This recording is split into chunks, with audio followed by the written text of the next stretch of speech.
What is happening? My name is Nick Pollock, and today we're going to talk about Troy Melton. So Troy Melton is someone I'm going to love for 2026, and if you don't know him, you got to watch this. He is so good, and you're going to fall in love with him. We're going to watch all of this game against the White Sox that he threw, and there's a 95-mile-per-hour four-seamer. That's awesome.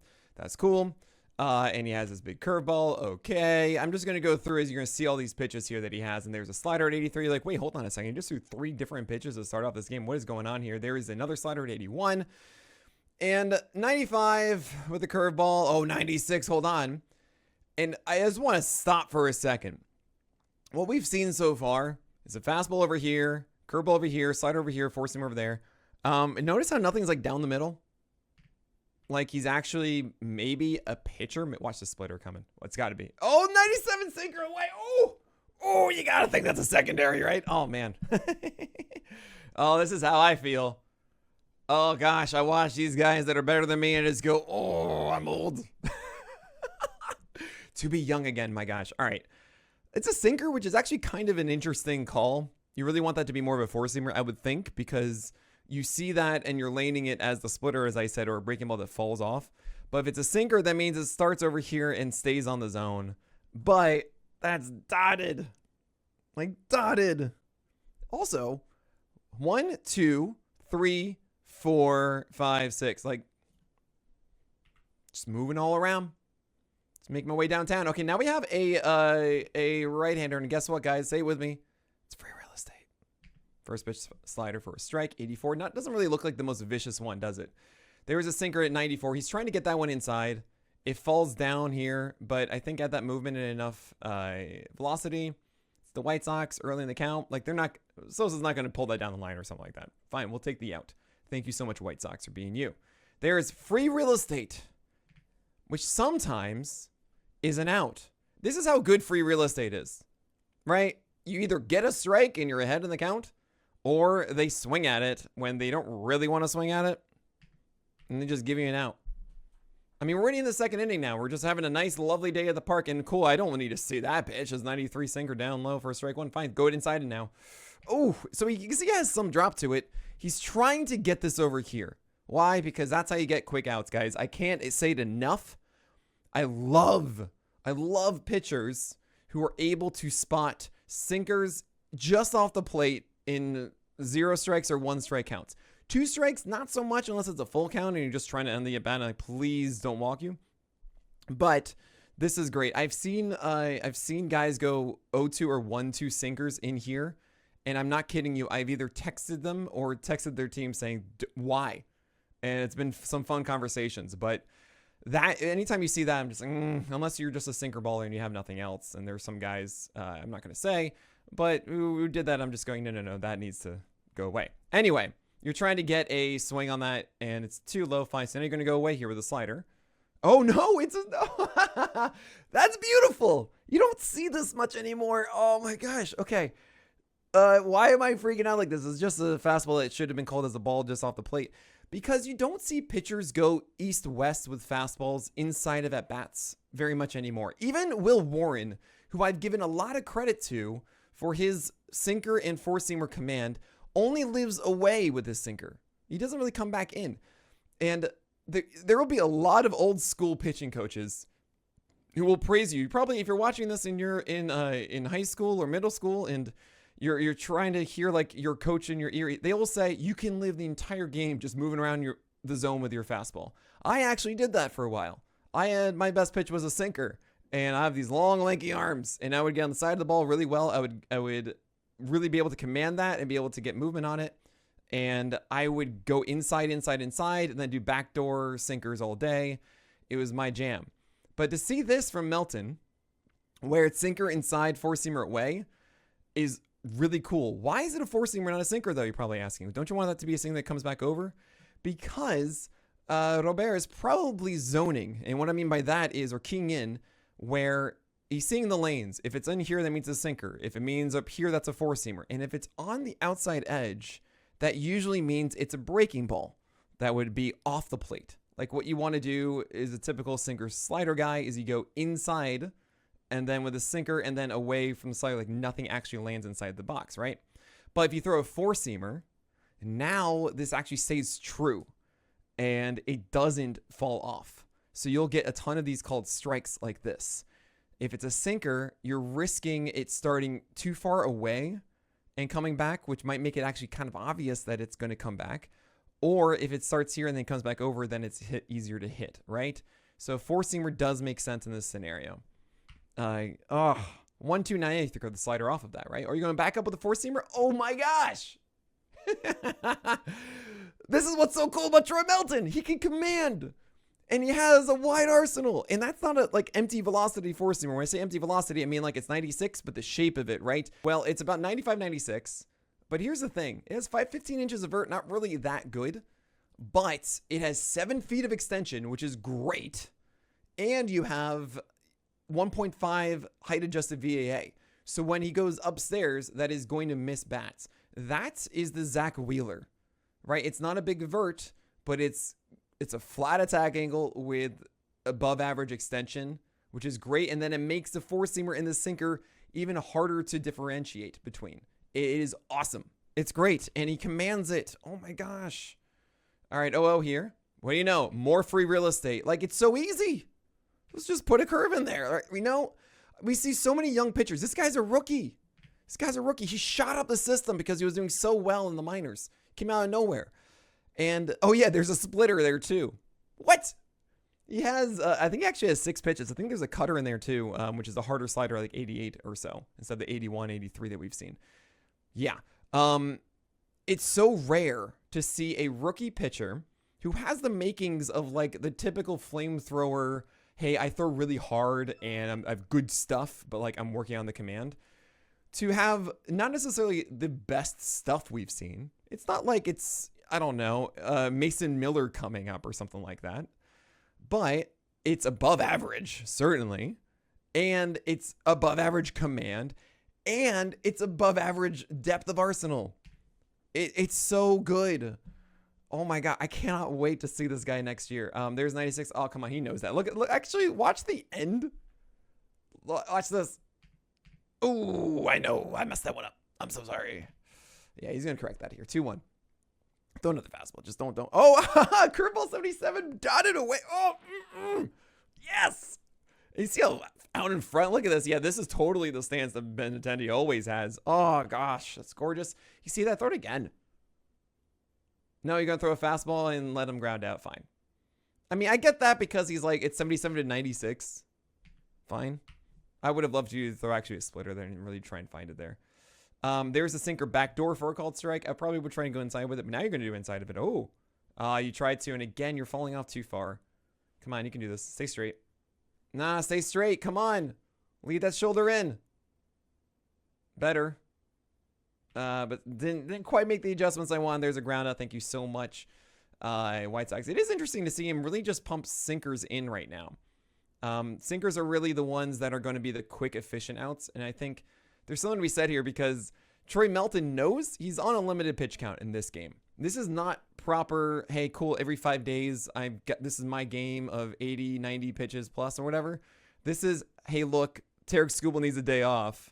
So we need to, or like a extra day of rest. We need a starter here, and you're only going to be at like 55, 60 pitches. So Troy's like, all right, I need to be as efficient as possible. And what is the pitch for efficiency? It is sinkers. You don't want whiffs necessarily. You want quick outs. So sinkers are generally the way to do that. You're 1-1 here. And there's a cutter there. That's why I was talking about 88. This is a big mistake pitch. This might be the worst pitch I've actually seen Melton throw thus far, because this is supposed to be backdoor. It comes into the batter. It's 88. Doesn't move so much. Gets sent to center. And, oh, thank you so much, White Sox, for being the White Sox. Cuero is just not the kind of guy that's going to punish you on that. So, whew. All right, and there's some free real estate. There's a slider at 84. Yeah, it's probably the slider, not the cutter. I think that, I mean, the way I think about it, really, that's more the sweeper, and then the cutter is really the slider. Because a cutter with Melton throwing 96 or like a 94 to 96, the cutter should be like 91, something like that. Anyway, so 0-1 here, free real estate already in there. Throw a fastball. Nope, you cast that one out. Weird. We can all see this is front hip sinker. No, it's a four seam. It stays true. Ooh, we got that inside beautifully. Let's see this one more time. This is 1-1 inside. And he probably thinks that's the sinker coming back over, and it isn't. It stays, and that's why he's swinging at this and trying to do something with it. And Baldwin is by batting 8th on the White Sox. All right, there is a four-seamer down the pipe. And why is that taken? Because he just had 2 quick outs. And what you generally know as a batter, if you're the third batter up in the majors, you really don't want to allow a pitcher to go under 10 pitches in an inning. The real thing, which you might see some guys make mistakes, there should never be a 3-pitch inning ever in the majors. The only situation I could ever think of it is like a hit by pitch in the third one and they steal them before they get picked off. Really? Because the batter should never swing in that third one. They should always take it. You should just give your team extra rest, right? So 0-1, he's swing. Oh, yeah. You gotta throw that one for a strike. You know he's gonna be passive at this point. And he's not. Oh my gosh, he just went after that one. And this sinker's really doing so much work here. It's funny because I don't really think of Troy Melton as a major sinker pitcher.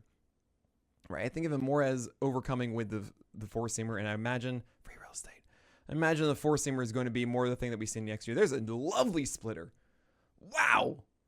Second time through the lineup. You got to give him an extra look, right? This is, once again, you have the free real estate there. He's looking for the heater to do something with. That's why he got a lot on the first at bat. And that splitter is just such perfect location under the zone at 0-1. Again, quick outs. You don't need to save a splitter for 2 strikes. That's way better. Even though I want strikeouts and blah, blah, blah, that is better. You get the out. All right, sinker in there again. The guys are just like, look at all of this. Just strikes. Another sinker. They can't do anything with it. Slider will get him. Oh, the curveball. You went with the curve. That's interesting. I don't think of Melton's curve as the best breaking ball he has. I actually think it's really the cutter. But he only threw one of them so far. It wasn't very good. Let's see if he throws it here. He throws the curve again. He's way out in front.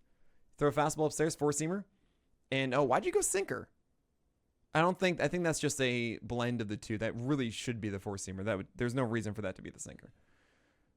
And there's a slider. Now, he knew that was coming. This is something I call the gambit, where if you go 0-2 with a breaking ball and they spit on it, the batter thinks, ha-ha, I've showed you that I know this thing is coming, so you won't throw me again. Throw him a second time, you get him. Oh, never mind. Just kidding. So this is kind of funny. I'm talking about the gambit here, right? Of like you go a second time, imagining that the batter isn't expecting you to double up. But Sosa did think he was going to double up. And then because of that, Melton threw a fastball past him.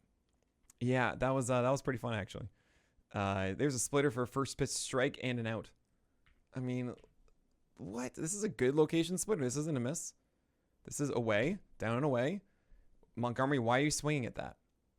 This is the perfect case of like mentality as a hitter should be, look, they always say as coaches, wait for your pitch. Because if you swing at pitches that are hard to hit early in the count, sure, yeah, it was a strike, but you just lost the at-bat. You just got out after one pitch. Sure, he executes that one, it gets called strike, you're still in it. It's 0-1. It's why I actually have a whole thing about 2-strike swing versus non-2-strike swing. Swing all you want on and don't make contact on it's contact or something like that, essentially what it is. In non-2-strike counts, it doesn't really matter if you swing and miss, but it's about 2-strike counts not chasing and missing, right? It's just about what are the pitches you want to put into play and which ones you don't, just as a hitter and also really as a pitcher too. All right, there's a fastball and there's a splitter. Love that. Right-handed on right-handed splitters. Yes, out in front. Let's just review here. What pitches does Troy Melton have? Four-seamer, sinker, splitter, cutter, slider, curve. He's a rookie. Throws 96. He has above average stuff. He has above average command. Oh, that's a good slider down and away. 0-2, actually not. I take it back. Take that back. At 0-2, it's not. But if this was 0-0, this is great. You got to get this lower. You got to get this out of the zone because the entire time this is thrown, this is a strike. So it's actually kind of funny. I don't think I've seen a hit from the White Sox thus far. Is this their first and only hit, Luis Robert? Yep, it's got to be. Yeah, there's a double. Yeah, that was a worse pitch actually. Not even the cutter at 88 at 1-1 at 0-2. Yeah, that's it. And I don't really think that slider is so good. At 84, It's a little too slow. We generally see sliders become more effective at 86, 87. And when you get up to like 89, 90, it's just like ridiculous as long as you keep that movement. 84, I think the cutter is actually better at 88. There's a gorgeous dotted fastball. Now you throw a splitter off of that. No, you throw another fastball past him. Bente is like, what do you throw now? So this is 0-2. You really want to strike out because you don't really want a ball in play. You don't want to move Robert Jr. possibly to third with 1 out, so then a sac fly would hurt you. This is the one you want the strikeout, and then you can kind of figure out the next 2, right? I mean, you always want to strike out, sure, with a guy on base, but you understand what I'm saying. This is the more important one. You're really trying to work around this now and not really give in and just throw a strike for the sake of throwing a strike. So what do you got here? Oh! Yes! Yes! Bend the knee! Oh, that's so good. So I talk about this more so with lefties than righties, where there is this thing called the nitro zone. Down and in, especially for breaking stuff, is tough. It really is, because this is where so many lefties have that dropping the barrel, slapping that down the line for extra bases. While if you get it underneath it, they will swing over it every time. And gorgeous. Absolutely gorgeous. As I was saying, the slider isn't that good. There is a sinker at 95, and he's trying to get this ball on the ground. That makes sense. It is decent amount of sink as we're seeing with this. I do wish he was getting it here, though. I think this is not quite as good, but it is a good amount of sink, and also off of the four-seamer, it is very effective. And I think that's another thing about Melton. 2 fastballs in the zone, and it's like you don't know which one it is. It's a huge thing, guys. Four-seamer and sinker mixes are being shown to be much more effective as the velocity goes up, because that just means they don't know what movement is coming. You know, and it's really hard to discern between those two at the same velocity going in different directions. It's a huge, huge thing. There's a fastball taken for a strike. They thought it was going to be slider away. So what do? You try and do it again. 97. He's gassing it up. He's at pitch 52 now. There's another four-seamer past him. My gosh. 97. I mean, he showed off the sinker too. You don't really know which one's going to be. You don't need to go with the secondary stuff. And really, we'll say we're not seeing filthy breakers in this, right? We're not really seeing the typical high prospect with, like, you know, the Jared Jones, Chase Burns type of super hard velocity and a big slider. We're seeing a more well-rounded arsenal without that 88 mile per hour cutter really doing a ton of work. And he's just noticing that the White Sox can't really do anything with what he's got. And there's just 2 more fastballs. And he's like, you know what? This is going to be my 55th pitch. Let's just get in there, throw another fastball, whatever. Ooh, beautiful. Yeah, you get this. Now, I do want to say the one to Benintendi is better. Why? You're going to get more whiffs under the zone than you are into the zone from opposite-handed on a breaking pitch.